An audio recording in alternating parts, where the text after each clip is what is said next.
जो चैप्टर हम देखने जा रहे हैं वो चैप्टर 6 है, ठीक है। और ये आपका जो है एनसीईआरटी क्लास 7 का चैप्टर 6 है, सोशल साइंस की, ठीक है। इसको देख लेते हैं हम लोग। ईश्वर के अनुराग जो है वो चैप्टर का नाम है आपका। देखिए यहाँ पे जो बोला जा रहा है तो यहाँ पे डिटेल में बताया गया है, ये स्पेशली धार्मिक चैप्टर है। तो यहाँ पे बात किया जा रहा है कि आपने लोगों को पूजा पाठ करते हो, भजन कीर्तन काव्याली जो है कव्वाली गाते या चुपचाप ईश्वर के नाम का जाप करते देखा होगा, ठीक है। तो ऐसे भी हम लोग डेली वर्क में भी तो ये सब चीज़ों को देखते ही हैं, वही चैप्टर में हम लोगों को पढ़ना है। गौर किया होगा कि इनमें से कितने भाव विभोर हो जाते हैं, उनकी आंखों में आंसू भर जाते हैं। ईश्वर के प्रति ऐसा प्रेम भाव और गहरी आस्था उन विभिन्न प्रकार के भक्ति और सूफी आंदोलन की देन है, जिनका 18वीं शताब्दी से क्या हुआ था, उद्भव होना शुरू हुआ था। कब हुआ था? तो 18वीं शताब्दी से स्टार्ट होता है, ठीक है। देखिए परमेश्वर का विचार किया जा रहा है यहाँ पे। कह रहे हैं क्या कि बड़े बड़े राज्यों के उदय होने से पहले भिन्न भिन्न समूह के लोग अपने अपने देवी देवताओं की पूजा करते थे, ठीक है। यानी वो राज्यों के उदय से पहले की बात भी की जा रही है और अलग अलग समूहों के द्वारा जब लोग नगरों के विकास और व्यापार और साम्राज्य के माध्यम से एक साथ आते जाते तब नए विचार विकसित करने लगे, ठीक है। और यह बात व्यापक रूप से स्वीकार की जाने की है कि सभी जीवधारी अच्छे और बुरे कर्म करते हुए जीवन मरण और पूर्ण जीवन के अंत्य चक्र से गुजरते हैं, यानी अच्छे बुरे सभी जो कर्म करते हैं, ठीक है। इसी प्रकार यह विचार भी गहरे बैठ गया था कि सभी व्यक्ति जन्म के समय भी एक बराबर नहीं होते, यानी जन्म जिसका भी होता है तो वो सारे अमीर या सारे गरीब तो नहीं होते हैं, ठीक है। तो इसी तरह का सबको देखा जा रहा है और ना ही धार्मिक रूप से एक जैसे होते हैं, ठीक है। कोई हिंदू होता है, कोई क्रिश्चियन होता है, तो कोई मुस्लिम होता है, तो कोई जैन होता है, इस तरह से होते हैं, ठीक है। यह मान्यता सामाजिक विशेषाधिकार किसी उच्च परिवार और तथा ऊंची जाति में पैदा होने के कारण मिलते हैं, ठीक है। कई पंडित पूर्ण ग्रंथों का विषय था, ठीक है। यानी पंडित पूर्ण की जो ग्रंथों में लिखा हुआ है, ठीक है। अनेक लोग ऐसे विचारों के कारण बेचैन थे, इसलिए वे बुद्ध और जैनों के उपदेशों की ओर उन्मुख हुए, यानी विचार के लिए। इनके अनुसार व्यक्तिगत प्रयासों से सामाजिक अंतरों को दूर किया जा सकता है। व्यक्तिगत जो प्रयास किए जाते हैं तो सामाजिक अंतर जो है ऊंच नीच का उसको दूर किया जा सकता है और पूर्ण जन्म के चक्र से छुटकारा पाया जा सकता है। कुछ अन्य लोग परमेश्वर संबंधी इस विचार के आकर्षित हुए। यदि मनुष्य भक्ति भाव से परमेश्वर की शरण जाए तो परमेश्वर व्यक्ति को उस बंधन से मुक्त कर सकता है, ठीक है। यानी कहने का मतलब कि भक्ति से जो भी भगवान को याद करेंगे तो क्या होगा कि कोई भी बंधन उनको नहीं पकड़ पाएगा, ठीक है। श्रीमद् भगवत गीता में वक्तव्य यह विचार है कि सामान्य सन यानी ईस्वी सन की प्रारंभिक शताब्दी में लोकप्रिय हो गया था। कब? कौन? तो भगवत गीता जो है वो प्रारंभिक शताब्दी में ही लोकप्रिय हो गया था, विचार जो है भगवत गीता का। चलिए ऊपर देख लेते हैं, इसमें आज जो दिया हुआ है भक्ति की शुरुआत की बात की जा रही है। तो बोला जा रहा है कि इन्हीं दिनों देवी देवताओं की पूजन चलन भी शुरू हुआ। बाद में हिंदू धर्मों की एक प्रमुख पहचान बन गई, जिनमें शिव, विष्णु और दुर्गा जैसी देवी देवता शामिल है। इन देवी देवताओं की पूजा भक्ति परंपरा के माध्यम से ही की जाती थी, ठीक है। यानी भक्ति से किया जाता था। भक्ति उस समय काफ़ी लोकप्रिय परंपरा बनी हुई थी। किसी देवी और देवता के प्रति श्रद्धा को भी भक्ति कहा जाता है, ठीक है। भक्ति का पथ सबके लिए खुला था, यानी भक्ति का जो पथ है वो सबके लिए क्या है? खुला है, चाहे वह धनी हो या गरीब हो, ऊंची जाति हो या नीची जाति का स्त्री हो या पुरुष, सभी के लिए भक्ति मार्ग की चर्चा हिंदुओं के पवित्र ग्रंथ भगवत गीता में की गई है, ठीक है। यानी जो भगवत गीता होता है उसमें किया गया है। चलिए यहाँ पे अगला देखते हैं। यहाँ पे लिखा हुआ है यहाँ पे जो पिक्चर है वो किसकी है? भगवत गीता की किसी दक्षिण भारतीय पांडुलिपि से लिया गया एक पृष्ठ है, ठीक है। ये जो है आपका लिया गया है, देखिए, है ना, इस तरह से, है ना। चलिए यहाँ देखिए विशेष धार्मिक अनुष्ठानों के माध्यम से शिव, विष्णु और दुर्गा को परम देवी देवता के रूप में पूजा जाने लगा। साथ साथ विभिन्न क्षेत्रों में पूजे जाने वाले देवों और देवियों को विष्णु और दुर्गा, शिव का रूप जाना जाने लगा। तो ये बिल्कुल सही है। इस प्रक्रिया में स्थानीय मिथक तथा किस्से, कहानियाँ, पौराणिक कथाओं के अन्य अंग बन गए थे। ठीक है। पुराणों की पूजा की जिन पद्धतियों की अनुशंसा की जाती थी उन्हें स्थानीय ग्रंथों में भी अपनाया जाने लगा। ठीक है। बाद में ग्रंथों में भी अपनाया जाने लगा। आगे चलकर पुराणों में भी कुछ बात उल्लेख किया गया जो भक्त भले ही किसी जाति पाति का हो, पर वो क्या कर सकते हैं कि सच्ची भक्ति से ईश्वर की कृपा प्राप्त कर सकते हैं। बिल्कुल सही है कि कोई भी जो ऊंचा नीचे भगवान की भक्ति में नहीं होता है। भक्ति की विचारधारा इतनी अधिक लोकप्रिय हो गई कि बौद्धों और जैन मतावलंबियों ने भी इन विश्वासों को अपना लिया। ठीक है। और वो लोग भी मानने लगे, जैन और बुद्ध भी। दक्षिण भारत का भक्ति का एक नया प्रकार नैनार और अलवार के बारे में देखते हैं। कहाँ पे हुआ था? तो साउथ इंडिया यानी दक्षिण भारत में। ठीक है। चलिए देख लेते हैं। यहाँ पे देखिए 7वीं से 9वीं शताब्दी के बीच हुए वे धार्मिक आंदोलनों का प्रादुर्भाव हुआ। ठीक है। इन आंदोलनों का नेतृत्व जो नैनारू यानी शैव संतों, अलवारू यानी विष्णु संतों ने किया। ये संत सभी जातियों के थे, जिनमें पुलैया और पनार जैसी अस्पृश्य समझी जाती थी जो जातियाँ थी वो लोग भी शामिल थे। वे बौद्ध और जैन के कटु आलोचक थे, यानी वो नहीं मानते थे। ठीक है। जैन और बौद्ध को, और शिव विष्णु के प्रति सच्चे प्रेम की जो थी वो मुक्ति का अलग बताते थे, यानी सच्चे प्रेम को मुक्ति का मार्ग बताते थे। यानी मान लीजिए कि वो विष्णु और शिव के ही उपासक थे। ठीक है। अगले बोला जा रहा है कि उन्होंने संगम साहित्य, तमिल साहित्य का प्राचीनतम उदाहरण और सामान्य सन यानी ईस्वी सन की प्रारंभिक शताब्दियों में रचित में समाहित जो प्यार और शूरवीरता के आदर्शों को अपनाकर भक्ति के मूल्यों में उनका समावेश किया था। ठीक है। नैनार और अलवार घुमक्कड़ साधु संत थे। ठीक है। वे जिस किसी स्थान या गांव में रहते तो वहाँ के स्थानीय देवी देवता के प्रशंसा में क्या करते थे? सुंदर कविताएं रचकर उन्हें संगीत में कर दिया करते थे। जो ये थे नैनार और अलवार जो थे। ठीक है। घुमक्कड़ साधु थे जो संगीतवत करते थे भगवान का प्रशंसा करके। ठीक है। चलिए यहाँ क्या बोला जा रहा है? तो नैनार और अलवार को देखते हैं। कुल जो आपका क्या है कि नैनार जो है वो 63 थे जो कुम्हार, ठीक है, कुम्हार हो गया, अस्पृश्य हो गया, कामगार, उसके अलावा आपका जो है वो किसान, शिकारी, सैनिक, आपका क्या है कि ब्राह्मण, उसके अलावा आपके मुखिया जैसी अनेक जातियां में पैदा हुए थे।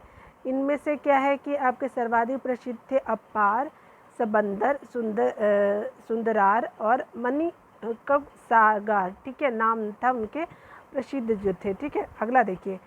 तो वो क्या करते हैं कि उनके गीतों के 2 संकलन थे। क्या थे? तो तेवरम और तिरुवाचकम जो थे। ठीक है। तो यहाँ देखिए अगला क्या बोला, ये तो हमारे नैनार कितने थे? तो 63 थे और अलवार जो थे वो 12 थे। ठीक है।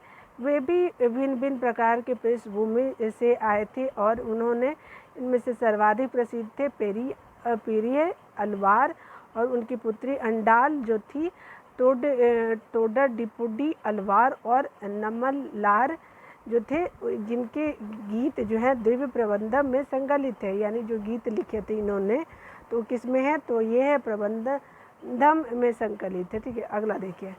10वीं से 12वीं शताब्दी के सदियों के बीच क्या होता है कि चोल और पांड्य राजाओं ने उन अनेक धार्मिक स्थलों पर विशाल मंदिर बनवाए जहाँ की संत कवियों ने यात्रा की थी। ठीक है। वहाँ पे जो यात्रा किए थे। इस प्रकार भक्ति परंपरा मंदिर पूजा के बीच गहरे संबंध स्थापित हो गए। यानी भक्ति परंपरा जो थी और मंदिर का जो पूजा पाठ करते थे वो दोनों के बीच में संबंध हो गया। यही वही समय था कि जब उनकी कविताओं का संकलन किया गया। यानी जो वो कविता लिखते थे उनको क्या किया जाता था? एक संकलित कर लिया जाता था सब एक जगह। इसके अलावा अलवारों और नैनारों संतों की धार्मिक जीवनियाँ भी रची गई हैं। आज हम भक्ति परंपरा के इतिहास लेखन में इन जीवनियों का स्रोत के रूप में उपयोग करते हैं। ठीक है, चलिए भक्त और भगवान की बात की जा रही है। तो यहाँ क्या बोला जा रहा है, माणिक सागर की एक रचना है। ठीक है, माणिक व सागर की एक रचना है जो भक्त और भगवान की बात की जा रही है। ठीक है, मेरे हांड मांस के इस घृणित पुतले में तुम आए जैसे यह कोई सोने का मंदिर हो। मेरे कृपालु प्रभु तेरे शुद्धतम रत्न, तुमने मुझे सात्वान देकर बचा लिया। ठीक है, संतावना देकर के बचा लिया। और उसके बाद क्या है, तुमने मेरा दुख, मेरा जन्म मृत्यु का कष्ट और माया मोह हर लिया और मुझे मुक्ति कर दिया। ठीक है, मुक्त कर दिया। हे ब्रह्मानंद, हे प्रकाश, मैंने तुम में शरण ली है और मैं तुमसे कहीं कभी दूर नहीं हो सकता। ठीक है, कवि ने भगवान के साथ अपने संबंध का कैसा वर्णन किया है। ठीक है, चलो यहाँ पे देखिए, ये जो है वो क्या है कि माणिक सागर के काज से क्या है कि यहाँ पे देखिए प्रतिमा है। ठीक है, माणिक व सागर की एक कांसा से बनी प्रतिमा है। देख लीजिए, यहाँ देख रहे हैं, देखिए तो रियली पूरी तरह से दिख रहा है, देख रहे हैं। चलिए यहाँ पे ये हमने देख लिया।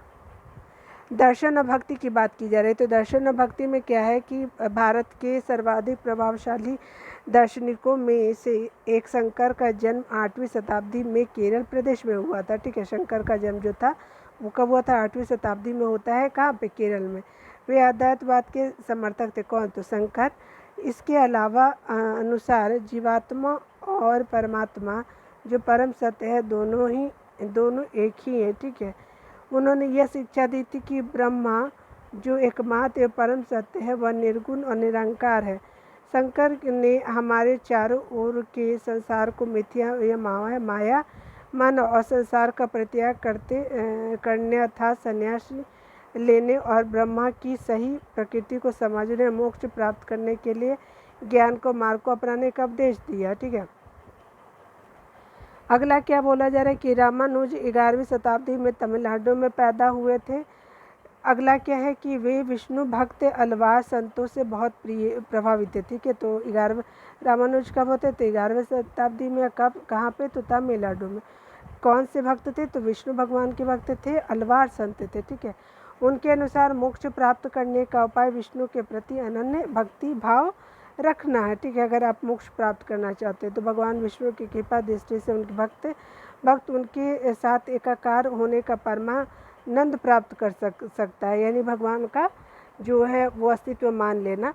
रामानुजन ने विशिष्ट जो राम थे वो विशिष्टाद्वैतवाद के सिद्धांत को प्रतिपादित किए, जिसके कारण आत्मा और परमात्मा से जुड़ने के बाद भी अपनी अलग अलग सत्ता बनाए रखती है। रामानुज के सिद्धांत ने भक्ति की नई धारा को बहुत प्रेरित किया। ठीक है, जो परवर्ती काल में उत्तरी भारत में विकसित हुई। और बाद में क्या होता है कि परवर्ती काल में उत्तरी भारत में विकसित हुई।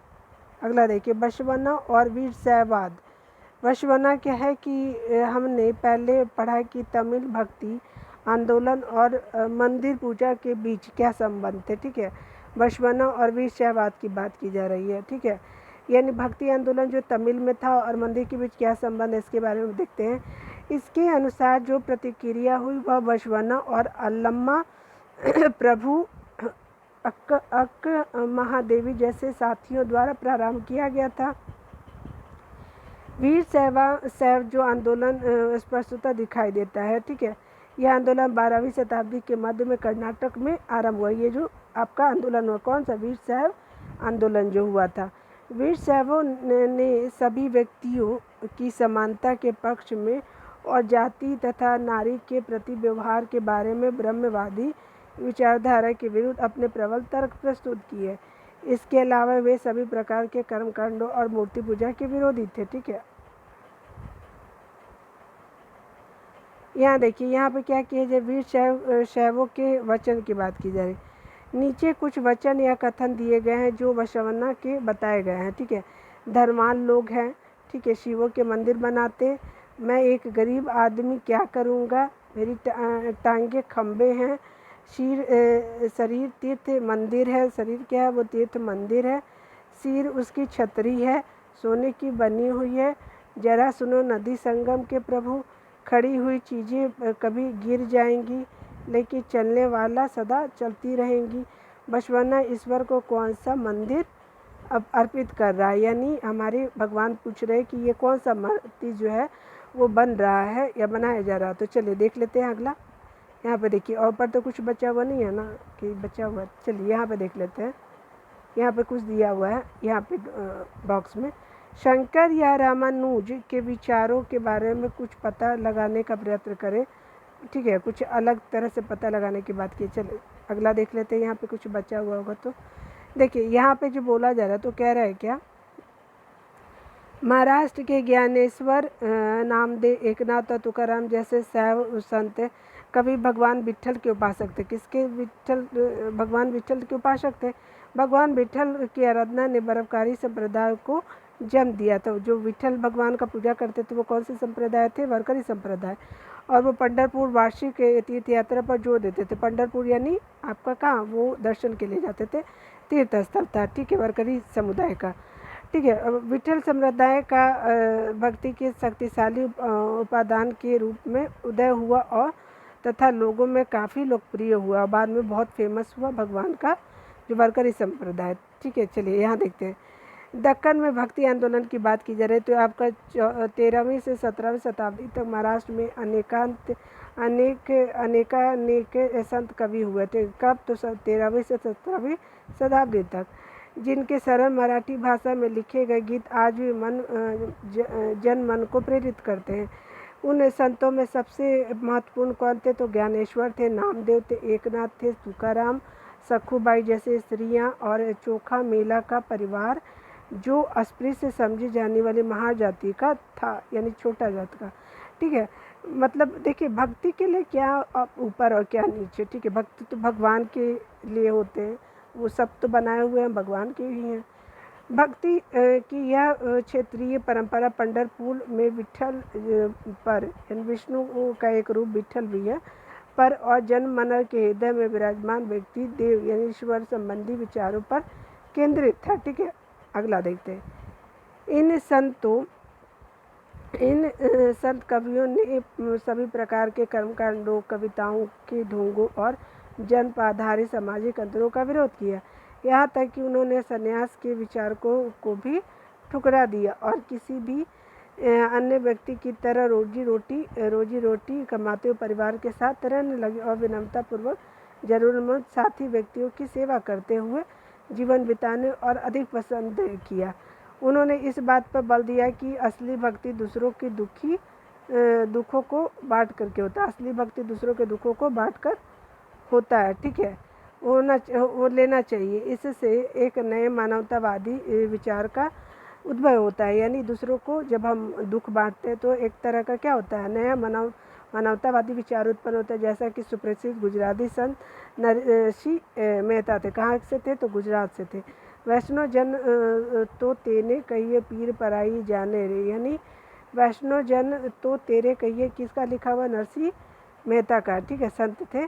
सामाजिक व्यवस्था पर प्रश्न चिन्ह की बात की जा रही। संत तुकाराम का एक अभंग है, मराठी भक्ति गीत जिसको बोला जा रहा है। जो दिन दुखियों पीड़ितों को अपना समझता है वही संत है, क्योंकि इसके ईश्वर इसके साथ है। ठीक है, यानी जो गरीब लोग हैं। ठीक है, वह हर एक तख्ते व्यक्तियों को अपने दिल से लगाए रखता है। वह उस दास के साथ भी अपने पुत्र जैसा व्यवहार करता है। ठीक है, तुकाराम का कहना है कि मैं यह कहते कहते कभी नहीं थकूंगा, मेरे व्यक्ति स्वयं ईश्वर है। ठीक है, यानी व्यक्ति ही मेरे लिए भगवान है। ठीक है, यहाँ चोखा मेला के पुत्र द्वारा रचित अभंग दिया जा रहा है, यानी चोखा मेला के द्वारा जो उनका बेटा थे उन्होंने रचित किया था रचना। तुमने हमें नीची जाति का बनाया मेरे महाप्रभु, तुम स्वयं यह स्थिति स्वीकार करके तो देखो, यानी आप भी आप छोटी जाति का बन के देखिए। हमें जीवन भर जूठन खानी पड़ती है, बात सही है। इसके लिए मेरे प्रभु तुम्हें शर्म आनी चाहिए। तुम तो हमारे घर में खा चुके हो, तुम इससे कैसे इनकार कर सकते? चोखा यानी चोखा का बेटा कर्मा मेला पूछता है, तुमने मुझे ज़िंदगी क्यों दी? ठीक है, यह बात किया जा रहा है। यहाँ देखिए, यहाँ पे बताया जा रहा है कि इन रचनाओं में अभिव्यक्ति सामाजिक व्यवस्था के विचारों के बारे में चर्चा की जा रही है। यानी देखिए, जब हम गाँवों में जाते हैं तो देखते हैं ना कि नीची जाति के लोगों के साथ जो ऊंचे जाति के लोग क्या करते हैं, तो मंदिर भी अलग, पानी का जो कुआं वगैरह होता है वो भी अलग, ठीक है। तो ये अच्छी बात नहीं है। देखिए यहाँ पे नाथपंथी सिद्ध और योगी की बात की जा रही है। नाथपंथी सिद्ध और योगी जो कौन थे वो देख लेते हैं। इस काल के अनेक ऐसे धार्मिक समूह उभरे जिन्होंने साधारण तर्क वितर्क का सहारा लेकर रूढ़िवादी धर्म के कर्मकांडों और अन्य बनावटी पहलुओं और समाज व्यवस्था की आलोचना की। उनमें नामपंथी, सिद्धाचार्य और योगी जन उल्लेखनीय हैं। उन्होंने संसार का परित्याग करने का समर्थन किया, ठीक है। उनके विचार से निराकार परम सत्य का चिंतन मनन और उसके साथ एक हो जाने की अनुभूति ही मोक्ष का मार्ग है। किसके लिए उन्होंने योगासन, प्राणायाम और चिंतन मनन जैसी क्रियाओं के माध्यम से मन और शरीर को कठोर परीक्षण देने की आवश्यकता पर बल दिया। ये समूह खास तौर पर नीची कही जाने वाली जातियों में बहुत लोकप्रिय है। उनके द्वारा की गई रूढ़िवादी धर्म की आलोचना ने भक्ति मार्गीय धर्म के लिए आधार तैयार किया, जो आगे चलकर उत्तरी भारत में लोकप्रिय शक्ति बना, ठीक है। इस्लाम और सूफी की मत की बात की जा रही है, ठीक है। देखिए यहाँ पे क्या है कि यहाँ पे एक चित्र दिया हुआ है, ठीक है। यहाँ चित्र देखिए, मतलब 5-6 लोग हैं जो अपना काम कर रहे हैं। देखिए यहाँ पे क्या दे, आग के पास तपस्वी का समूह है, यानी आग लगा हुआ है, तपस्वी जो है वहाँ पे बैठे हुए देख रहे हैं। चलिए यहाँ पे देखिए क्या बोला जा रहा है, तो कह रहा है कि इस्लाम और सूफी मत की बात की जा रही है। संतों और सूफियों में बहुत अधिक समानता थी, ठीक है। संत और सूफी में समानता थी, यहाँ तक कि यह भी माना जाता है कि उन्होंने आपस में कई विचारों का आदान प्रदान किया था। निसंत सूफी थे और उन्होंने अपनाया। सूफी मुसलमान और रहस्यवादी थे। वे धर्म के बाहरी आडंबरों को अस्वीकार करते हुए ईश्वर के प्रति प्रेम और भक्ति और सभी मनुष्यों के प्रति क्या थे, दया भाव रखने पर बल देते थे। देखिए यहाँ पे क्या बताया जा रहा है, इस्लाम अनेकेश्वरवादी यानी एक अल्लाह के प्रति पूर्ण समर्पण का दृढ़ता से प्रचार किया, ठीक है। 8वीं और 9वीं शताब्दी में धार्मिक विद्वानों ने पवित्र कानून, शरिया, इस्लामिक धर्म ग्रंथों, धर्मशास्त्रों के विभिन्न आपका क्या है पहलुओं को विकसित किया। इस्लाम धीरे धीरे और जटिल होता गया, और जबकि सूफियों ने एक अलग रास्ता दिखाया जो ईश्वर के प्रति व्यक्तिगत समर्पण पर बल दिया।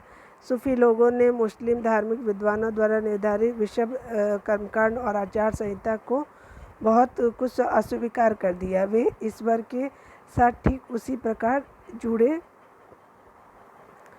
रहना चाहते थे जिस प्रकार एक प्रेमी जो है वो जुड़े रहना चाहते थे, भगवान के साथ जुड़े रहना चाहते थे, ठीक है। दुनिया की परवाह किए बिना अपने प्रियतमा के साथ जुड़ा रहना चाहते थे। आपका क्या बोल रहा है कि संत कवियों की तरह सूफी लोग भी अपनी भावनाओं को व्यक्त करने के लिए काव्य रचना किया करते थे।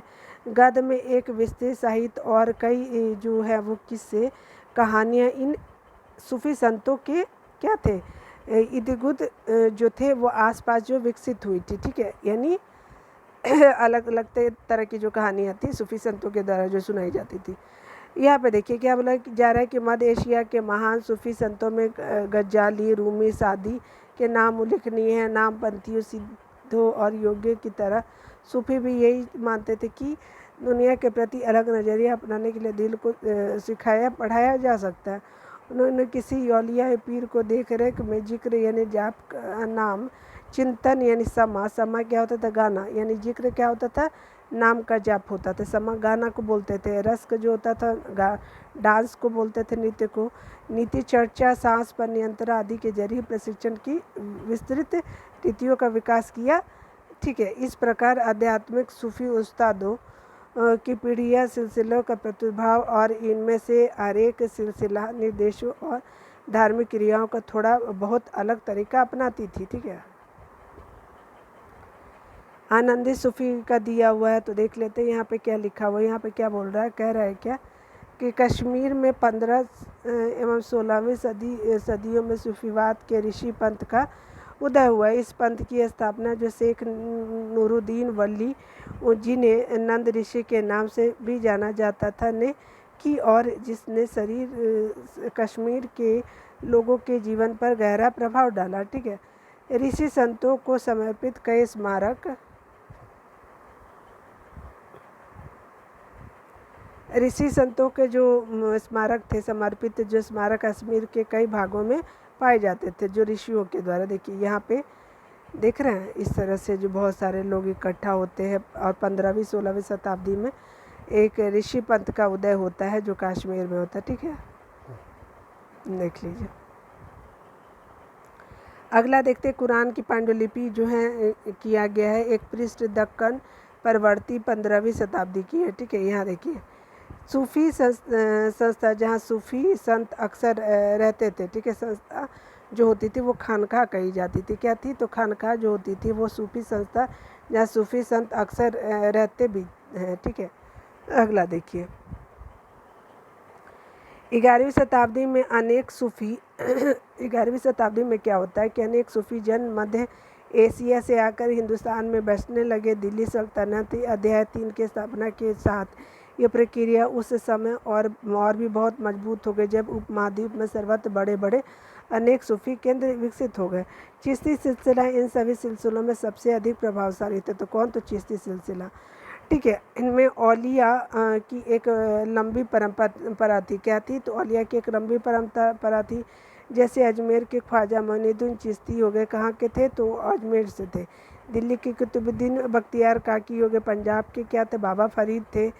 और आपके दिल्ली के ख्वाजा निजामुद्दीन औलिया और गुलबर्ग के जो है वो बदान वाज गिसुद राज हैं। ठीक है, थे उस समय के। सूफी संत अपने खानखाहों में विशेष बैठकों का आयोजन करते थे, जहां सभी प्रकार के भक्तगण, जिनमें शाही घरानों के लोग, अभिजात और आम लोगों वे शामिल थे, इन खानखाहों में आते थे। वे आध्यात्मिक विचार विमर्श करते थे, अपनी दुनियादारी की क्या करते थे? समस्या को सुलझाने के लिए संतों से आशीर्वाद मांगते थे, अथवा संगीत तथा नृत्य के जलसों में से शामिल होकर चले जाते थे। जो नृत्य होता था उसमें शामिल होकर चले जाते थे। अक्सर लोग यह समझते थे कि सूफी औलिया के पास चमत्कारिक शक्तियाँ होती थी। लोग समझते थे जिनमें आम लोगों को बीमारी और तकलीफ़ों से छुटकारा मिल सकता है। सूफी संत की दरगाह एक तीर्थस्थल बन जाता था। ठीक है, यहाँ सभी इंसान ईमान धर्म के लोग हजारों की संख्या में इकट्ठा होते थे। ठीक है, पहले, अभी भी तो होते ही हैं लोग। यहाँ पे देखिए, यहाँ पे क्या किया जा रहा है? तो ये जो है वो दरगाह है, एक तरह से देख रहे हैं। यहाँ पे क्या, सभी पृष्ठों के भक्त सूफी दरगाह जाते हैं। ठीक है, यानी सभी पृष्ठों के भक्त जो है वो क्या करते हैं? सूफी दरगाह जाते हैं। यहाँ मालिक यानी प्रभु की खोज की बात की जा रही है। तो बोला जा रहा है कि जलालुद्दीन जो रूमी 13वीं सदी का एक महान सूफी शायर। तो क्या नाम था? जलालुद्दीन रूमी नाम था। ठीक है, वही ईरान का रहने वाला था, और वे फारसी में काव्य रचना की उसकी कृति एक उदाहरण प्रस्तुत है। ठीक है, उदाहरण जो कृति का बताया गया वह ईसाइयों की सूली पर नहीं था। ठीक है, वो ईसाइयों की सूली पर नहीं था, वह हिंदू मंदिरों में गाया। ठीक है, वो क्या किया कि हिंदू मंदिरों में गाया, वहीं पे उसको कोई नामो निशान नहीं था। ठीक है, वहाँ भी कोई नामो निशान नहीं था, ना तो वह ऊंचाइयों में मिला, ना ही खाइयों में। मैं मक्का के काबा में भी गया, काबा भी वो जाता है, कौन? जलालुद्दीन रूमी, वह वहाँ नहीं था। ठीक है, मैंने उसके बारे में दार्शनिक अविसेना से पूछा, यह अविसेना की पहुँच से परे था। मैंने अपने दिल में झांका, यही उसकी जगह थी, वही मैंने उसे पाया, और वह और कहीं नहीं था। ठीक है, वह और कहीं नहीं था। यहाँ पे लाइन लिखा हुआ है जो मालिक की खोज की बात की जा रही। देखिए यहाँ जो है एक चित्र हम लोग देख लेते हैं। ठीक है, देखिए यहाँ पे जो चित्र है देख रहे हैं,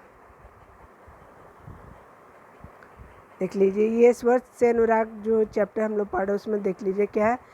देखिए यहाँ पे बोला जा रहा है चैतन्य 16वीं शताब्दी की बात की जाए कि बंगाल के एक भक्ति संत की बात की जाए, उन्होंने कृष्ण राधा के प्रति निष्काम भक्ति भाव का उपदेश किया है। इस चित्र में वो आप उनके अनुयायियों के एक समूह को आनंद में नाचते गाते हुए देख सकते हैं।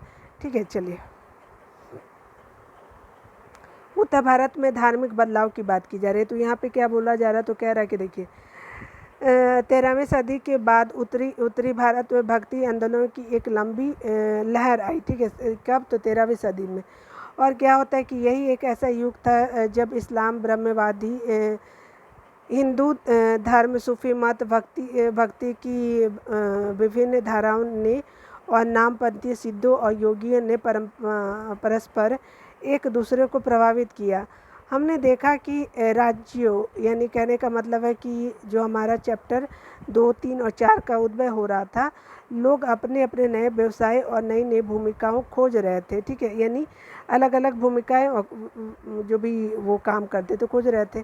ठीक है, यहाँ पे देखिए, यहाँ पे बात किया जा रहा है तो कह के ऐसे लोग विशेष रूप से शिल्पी, कृषक, व्यापारी और मजदूर थे। इन नए संतों के विचार को सुनने के लिए इकट्ठे हो जाते थे, फिर वे उनका प्रचार करते थे। ठीक है, संतों का बात सुनते थे और फिर प्रचार करते थे। देखिए इनमें से क्या है कि कबीर और बाबा गुरु नानक जैसी कुछ संतों ने सभी आडंबर पूर्ण रूढ़िवादी धर्मों को अस्वीकार कर दिया, और तुलसीदास और सूरदास जैसे कुछ अन्य संतों ने क्या किया कि उस समय विद्यमान विश्वासों और पद्धतियों को स्वीकार करते हुए उन्हें सबकी पहुँच में लाने का प्रयत्न किया। ठीक है, तुलसीदास ने ईश्वर को राम के रूप में धारण किया। तो किसने? तुलसीदास ने। अवधि जो पूर्वी उत्तर प्रदेश की बोली है में लिखी गई, क्या, तो रामचरितमानस लिखी गई। तुलसीदास जी जो हैं वही रचना करते हैं आपके रामचरितमानस का। उनके भक्ति भाव की अभिव्यक्ति और साहित्यिक कृति दोनों ही दृष्टियों से महत्वपूर्ण है, इम्पोर्टेंट है। सूरदास श्री कृष्ण यहाँ तो हो गया, श्री कृष्ण अनन्य भक्त थे। ठीक है, उसके अलावा जो है वो उनकी रचनाएं सूरसागर हो गई, सुरसावली हो गई, साहित्य लहरी में संग्रहित है। ठीक है, यानी साहित्य लहरी में संग्रहित है। उनके भक्ति भाव को अभिव्यक्त करती है। असम के शंकर देव जो 15वीं शताब्दी में थे, इन्होंने क्या किया, समकालीन थे। किनके समकालीन थे? तो आपके असम के शंकर देव के समकालीन थे। ठीक है, विष्णु की भक्ति पर बल दिया और असमिया भाषा में कविता और नाटक लिखे। उन्होंने ही नामघर, कविता पाठ और प्रार्थना गृह स्थापित करने की शक्ति चलाई जो आज तक चल रही है। ठीक है, अगला देखिए, यहाँ पे वो क्या बोला जा रहा है, तो कह रहा है क्या कि इस परंपरा में दादू दयाल, रविदास और मीराबाई जैसे आपके क्या है संत भी शामिल थे। मीराबाई एक राजकुमारी थी जिनकी विवाह 16वीं शताब्दी के मेवाड़ राजसी घराने में हुई। मीराबाई जो थी वो रविदास जो अस्पृश्य जाति के माने जाते थे कि अनुयायी बन गई थी। कौन? रविदास के गुरु बन गई, रविदास जी गुरु बन गए और मीराबाई क्या थी? उनके शिष्य बन गई। ठीक है, जो बहुत ही नीची जाति के थे, कौन? रविदास जी। वे कृष्ण के प्रति समर्पित थी। कौन? मीराबाई जो थी उन्होंने अपने गहरी भक्ति भाव को कई भजनों में अभिव्यक्त किया है। ठीक है, भजन जो वो गाती थी। उनके गीतों में उच्च जातियों के रीति रिवाजों को खुली चुनौती दी तथा ये गीत राजस्थान और गुजरात के सब जनसाधारण में बहुत लोकप्रिय हुए। ठीक है, यानी जो गुजरात और राजस्थान में उनके शब्द बहुत माने जाते मीराबाई के। इन संतों में से अधिकांश का विशिष्ट अभिलक्षण यह है कि उनकी कृतियाँ क्षेत्रीय भाषाओं में, यानी मीराबाई हो, रविदास जी हो, जितने भी थे वो वहाँ का जो क्षेत्रीय लैंग्वेज थे उन्होंने रचना की। अपने जो भी भक्ति भाव था इन्हें आसानी से गाया जा सकता था, सभी लोग समझ भी थे, इसलिए ये बेहद लोकप्रिय और पीढ़ी दर पीढ़ी मौखिक रूप से चलती रही। प्राय इन गीतों के प्रसारण में सर्वाधिक निर्धन थे, सर्वाधिक वंचित समुदाय और महिलाओं की भूमिका रही थी। ठीक है, अगला देखिए, प्रसारण की इस प्रक्रिया में वे सभी लोग अक्सर अपने अनुभव भी जोड़ देते थे जो उनको फील होता था। ठीक है, भगवान के भक्ति के क्रम में। ठीक है, इस तरह आज पहले मिलने वाला गीत संतों की रचना तो है ही, साथ साथ उन पीढ़ियों के लोगों की रचनाएं मानी जा सकती हैं जो गाया करते थे उस समय। वे जो है हमारी जीती जागती जन संस्कृति का अंग बन गई हैं। ठीक है, यानी जो हम अभी भजन कीर्तन जो भी करते हैं। देखिए यहाँ पे कुछ बचा हुआ है क्या? यहाँ पे देखिए, यहाँ पे पिक्चर आप यहाँ पे देखिएगा, मुख्य शक्ति भक्ति संत एवं उनसे जुड़े क्षेत्र बताया जा रहा है कि कौन कहाँ से संबंधित है। चलिए देख लेते हैं। यहाँ पे जो बात की जाए तो देखिए, यहाँ पे हम लोग ऊपर से देखते पहले आपका क्या है, बाबा गुरु नानक देव 15वीं से 16वीं शताब्दी में थे, पंजाब से थे, ठीक है। उसके अलावा क्या, राजस्थान से जो थे वो देखिए, राजस्थान से जो थे वो दादू दयाल थे, 16 से 17 शताब्दी, मीराबाई 16वीं शताब्दी में, ठीक। सबका टाइम पीरियड दादू दयाल का 16 से 17 में ही है। गुजरात में नरसिंह मेहता जो थे वो कब थे, तो 15वीं शताब्दी में। उसी तरह से आप लोग देखिए कि यूपी का जो क्षेत्र है तो देखिए कितना हुआ है। सूरदास 16वीं शताब्दी में, रामानंद और कबीर जो थे 15 से 16वीं शताब्दी में थे, राधास 15वीं शताब्दी में थे, वल्लभाचार्य जो थे 15 से 16वीं शताब्दी में थे, और तुलसीदास 16 से 17वीं शताब्दी में थे, ठीक है। उड़ीसा जो है, उड़ीसा में आपका जो चैतन्य महाप्रभु जो है वो बंगाल वाले एरिया में थे, ठीक है, और आपके 15 से 16 शताब्दी में थे, ठीक है। महाराष्ट्र के जो हैं वो देख लीजिए, महाराष्ट्र में कौन से हैं, तो 16वीं शताब्दी में कौन होते हैं, तो आपके एकनाथ जी होते हैं, और तुकाराम भी 16वीं शताब्दी में ही थे। उसी तरह से आपका जो जनेश्वर जो है 13वीं शताब्दी में होते हैं, और ये दमन दीव वाले क्षेत्र में थे। और आपके नामदेव कहाँ, तो ये आपका जो आपके महाराष्ट्र वाला है रीजन में, 13 से 14वीं शताब्दी में। बसावना और 12वीं शताब्दी में जो कर्नाटक में होते हैं, बसावना जो 12वीं शताब्दी में होते हैं। आंध्र प्रदेश पुरंदर दास 15वीं से 16वीं शताब्दी में होते हैं, आंध्र प्रदेश में पुरंदर दास। और आपके क्या है कि रामानंद जो थे वो 17वीं शताब्दी में थे। और इसके अलावा जो तमिलनाडु वाला क्षेत्र देखिएगा, तो हमने देखा था कि आपका मणिक सागर जो थे 9वीं शताब्दी में थे, आपका रामानुज जो थे वो 11 से 12वीं शताब्दी में, और नम्मालार जो थे वो 9वीं शताब्दी में थे, ठीक है। चलिए यहाँ देखिए, यहाँ तो हमने देख लिया। उसी तरह से हम लोग आसाम वाला क्षेत्र देखेंगे तो क्या है, शंकर देव थे 15 से 16वीं शताब्दी में, ठीक है। चलिए अगला देख लेते हैं जो भी है इसमें। यहाँ पे क्या बोला जाता है कि शंकर देव की भक्ति का एक सार बोला जा रहा है कि एक शरण नाम धर्म एक सर्वोच्च सत्ता के प्रति समर्पण के नाम से जाना गया था, ठीक है। शंकर देव की शिक्षाएं जो भगवत गीता और भगवत पुराण पर आधारित है, ठीक है। शंकर देव की जो किताबें हैं उसमें देखिए पुराणों पर आधारित उन्होंने ज्ञान के प्रसार के लिए सत्र और मठों की स्थापना को प्रोत्साहित दी। उनकी प्रमुख रचना में कीर्तन घोष शामिल है, किसकी, तो ये आपके जो हमारे शंकर देव जी हैं उनके, ठीक है। देखिए शंकर देव जी के बारे में हमने पढ़ा, तो ये हमारे जो उनकी किताबें मैंने बता दी है। चलिए यहाँ पे देख लेते हैं, ऊपर में हमारा कुछ बचा हुआ था, क्या देख लेते हैं। देखिए सूरदास श्री कृष्ण जी के अनन्य भक्त थे, ठीक है। यहाँ देखिए, यहाँ पे अनन्य भक्त थे। उनकी रचनाएं सूरसागर, सूरसावली, साहित्य लहरी ये हम कर चुके थे, लेकिन फिर से देख लेते हैं। एवं उनके भक्ति भाव की अभिव्यक्त करता है। असम के शंकर देव जो परवर्ती जो 15वीं शताब्दी जो इन्हीं के समकालीन थे, बात की जा रही है असम के शंकर देव के, ने विष्णु की भक्ति पर बल दिया और असमिया भाषा में कविताएं और नाटक लिखी थी। कौन, तो शंकर देव जी जो थे, उन्होंने ही नामघर यानी कविताएं पाठ और प्रार्थना गीत स्थापित करने की पत्ती चलाई जो आज तक चल रही है, ठीक है। अगला देखिए, यहाँ पे क्या बोला जा रहा है कि इस परंपरा में दादू दयाल हो गए, रविदास जी हो गए, मीराबाई जैसे संत भी शामिल थे। मीराबाई एक राजपूत कुमारी थी। और 16वीं शताब्दी में किसे होता है कि हमने ये देख लिया था, ठीक है। चलिए आगे हम लोग इसको नहीं देखना है क्योंकि बार बार एक ही चीज़ को क्यों पढ़ना है, ठीक है। चलिए यहाँ पे देख लीजिए, यहाँ पे जो है, यहाँ पे देखिए इन संतों में जो है आपका क्या बोला है कि इन संतों में से अधिकांश का विशिष्ट अभिलक्षण यह है कि उनकी कृतियाँ क्षेत्रीय भाषा में थी। ये भी हमने पढ़ लिया था, ठीक है। तो चलिए आगे देख लेते हैं, इसको बार बार पढ़ने से कोई मतलब है नहीं। यहाँ हमने पढ़ा था कि हाँ देखिए, यहाँ ये नहीं पढ़ा था तो इसको देख लेते। भक्ति संतों का एक महत्वपूर्ण योगदान संगीत के विकास में हुआ था। भक्ति संतों ने संगीत का भी विकास किया क्योंकि वो भगवान की स्तुति में गाते थे। बंगाल के जयदेव ने संस्कृत में गीत गोविंद की रचना की। इसमें से हर गीत एक विशेष राग और ताल में रचित है, ठीक है। संगीत पर इन संतों का महत्वपूर्ण प्रभाव या भजन, कीर्तन और अभंग का प्रयोग था। इन गीतों ने जो मनोभावात्मक अनुभवों पर बल देते हैं, जनमानस को ज़्यादा आकर्षित किया था, ठीक है। चलिए राणा के राजमहल से परे की बात की जा रही है, ठीक है। मीरा द्वारा रचा गया गीत की बात की जा रही है। लोक लाज लाज कुलरा मर ज्यादा जग माँ जेक खा रखे रिख रख, ठीक है। देखिए,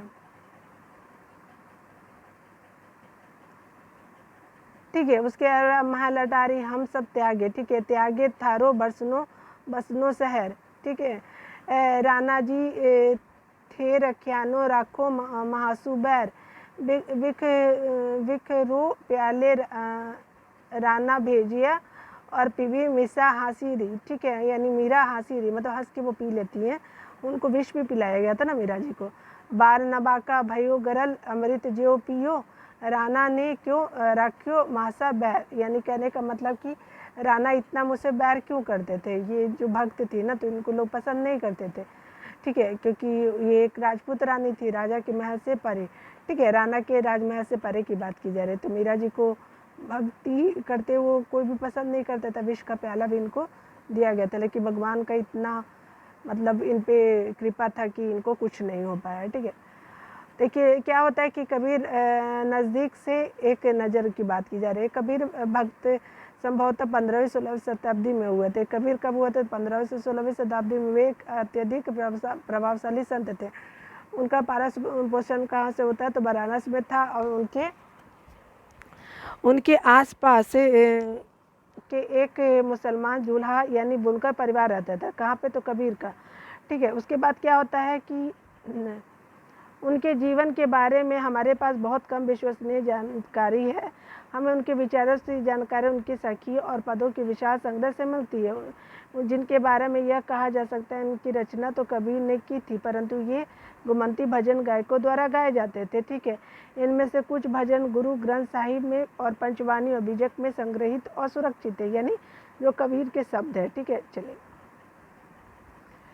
सच्चे प्रभु की खोज की बात की जाए तो कबीर की रचना है, ठीक है। ये कबीर जी बैठे हुए हैं, देखिए करगे पर काम करते हुए कबीर जी बैठे हुए, ठीक है। चित्र नंबर 9 देख लीजिए। देखिए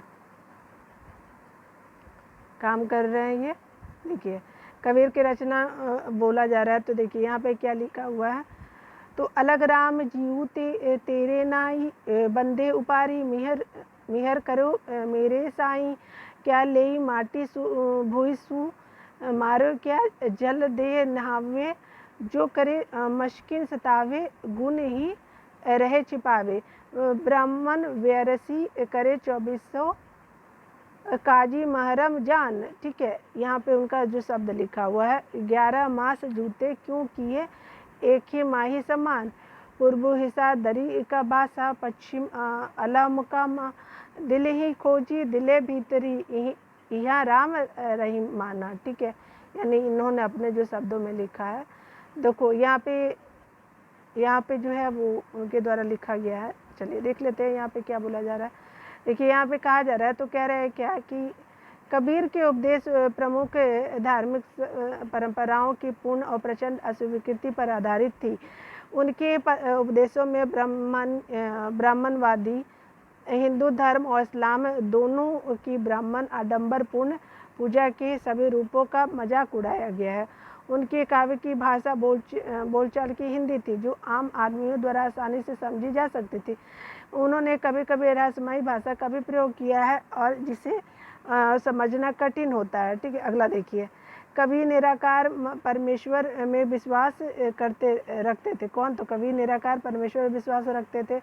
उन्होंने यह उपदेश दिया कि भक्ति के माध्यम से ही मोक्ष यानी मुक्ति प्राप्त हो सकती है।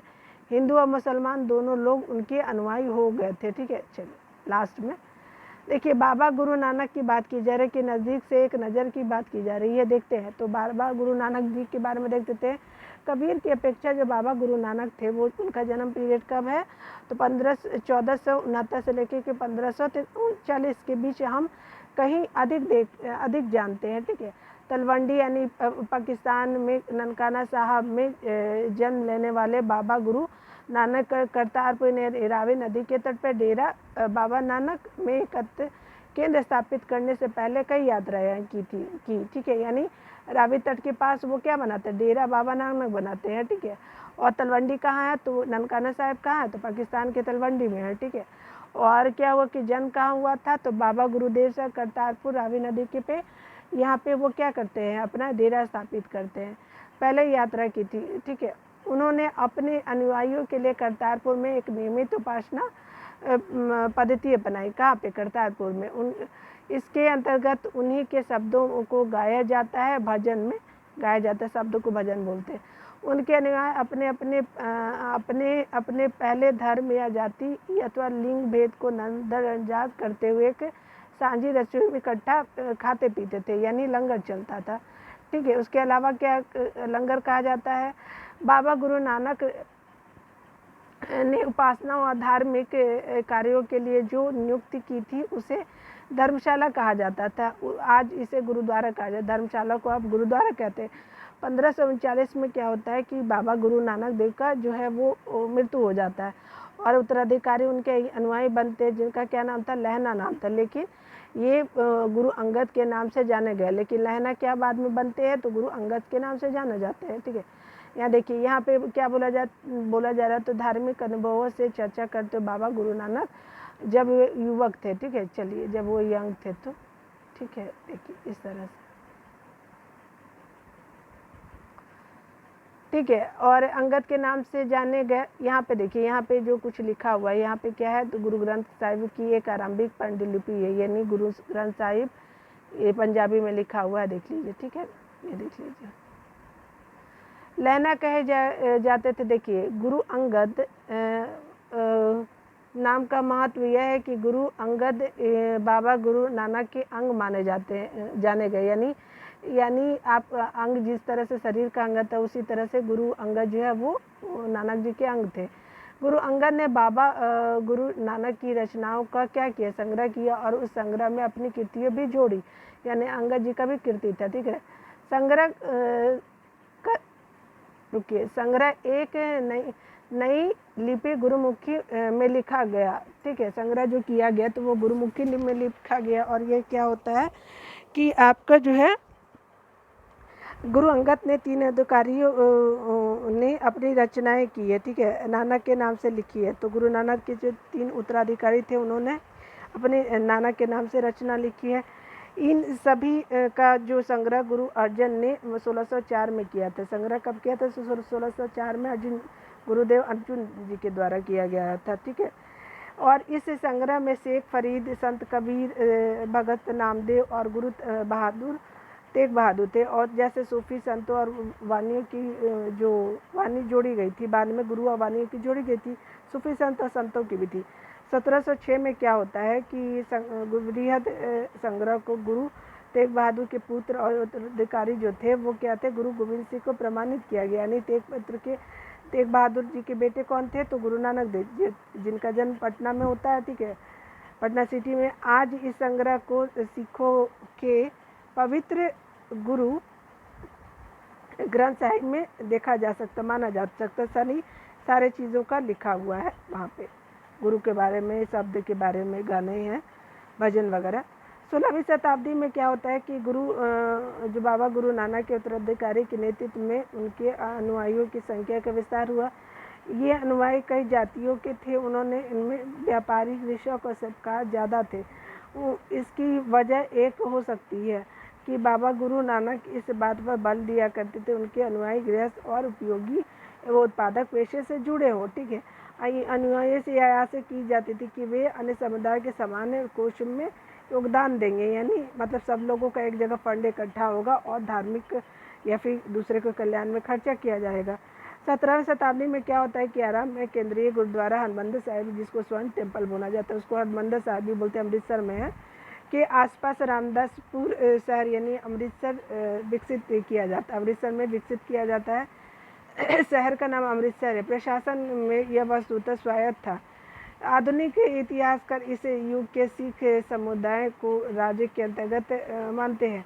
मुगल सम्राट जहांगीर इस समुदाय को एक संभावित खतरा मानते थे और इसने 1606 में गुरु अर्जुन को मृत्युदंड देने का आदेश दिया था। कब, तो 1606 में, ठीक है। कौन देने का, तो जो मुगल शासक था जहांगीर ने, ठीक है। 17वीं शताब्दी में सिख आंदोलन का राजनीतिकरण शुरू हो गया और उन्हें दूरगामी परिणाम यह हुआ कि 1699 में गुरु गोविंद सिंह ने खालसा दल की स्थापना की। ठीक है, वहाँ पे भी राजनीतिक दल होने लगा।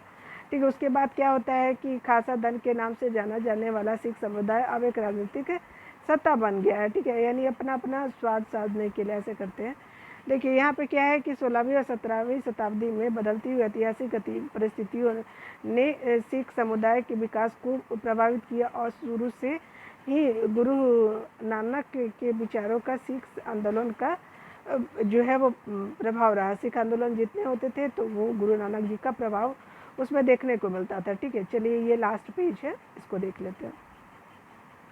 यहाँ पे बोले जा रहा है कि उन्होंने एक ईश्वर की उपासना के महत्व पर जोर दिया। गुरु नानक जी ने उन्होंने आग्रह किया कि जाति धर्म अथवा लिंग भेद मुक्ति प्राप्ति के लिए कोई मायने नहीं रखता। उनके लिए मुक्ति किसी भी निष्क्रिय आनंद की स्थिति नहीं थी। ठीक है, बल्कि सक्रिय जीवन व्यतीत करने के साथ साथ सामाजिक प्रतिबद्धता की निरंतर कोशिश का में ही नींव थी। उन्होंने प्रदेश के सार को व्यक्त करने के लिए उन्होंने 3 शब्दों का प्रयोग किया, नाम दान ईशान यानी स्नान जिसको बोलते हैं। नाम से तात्पर्य सही उपासना से है। दान का अर्थ होता है कि दूसरों का भला करना होता है और आपका इस नाम का तात्पर्य हो जाता है आचार विचार की पवित्रता से है। आज उनके उपदेशों को नाम जपना या कीर्त करना और वंड छकना के नाम रूप में याद किया जाता है। यह अवधारणा भी उचित विश्वास और उपासना ईमानदारी पूर्ण निर्वाह संसाधनों को मिल बांटकर प्रयोग करना यानी कि दूसरे की मदद के महत्व को रेखांकित करती है। ठीक है, इस तरह बाबा गुरु नानक के समानता के विचारों के सामाजिक राजनीतिक मायने थे, यानी सभी समान एक तरह से कहिए। ठीक है, शायद इसी बात से हमें बाबा गुरु नानक और उनके अनुयायियों के इतिहास और कबीर रविदास दादू जैसे संतों और उनके अनुयायियों जिसके विचार बाबा गुरु नानक के विचारों से काफ़ी करीब थे। ठीक है, के इतिहास में फ़र्क को समझने में मदद मिलती है। ठीक है, यानी सभी ने गुरुओं ने अपना क्या किया कि अपना अपना योगदान दिया है और जिससे कि क्या हम कर सकते समझ सकते हैं। ठीक है, तो इस तरह से आपका जो चैप्टर है दिया हुआ चैप्टर जो इस वर्ष एरोराग की जो चैप्टर है NCERT का क्लास 7 की आपका सोशल साइंस का, तो वो हमने आज कंप्लीट करा दिया। तो आप प्लीज़ हमारे वीडियो को सब्सक्राइब कर दीजिएगा। ठीक है, चैनल को, और आप वीडियो को लाइक शेयर करना चाहते हो तो आप ज़रूर कीजिएगा। कोई सुझाव देना हो तो वो भी कर सकते हैं। आपका वीडियो देखने के लिए बहुत बहुत थैंक यू। मिलते हैं अगले वीडियो तक के लिए, तो थैंक यू।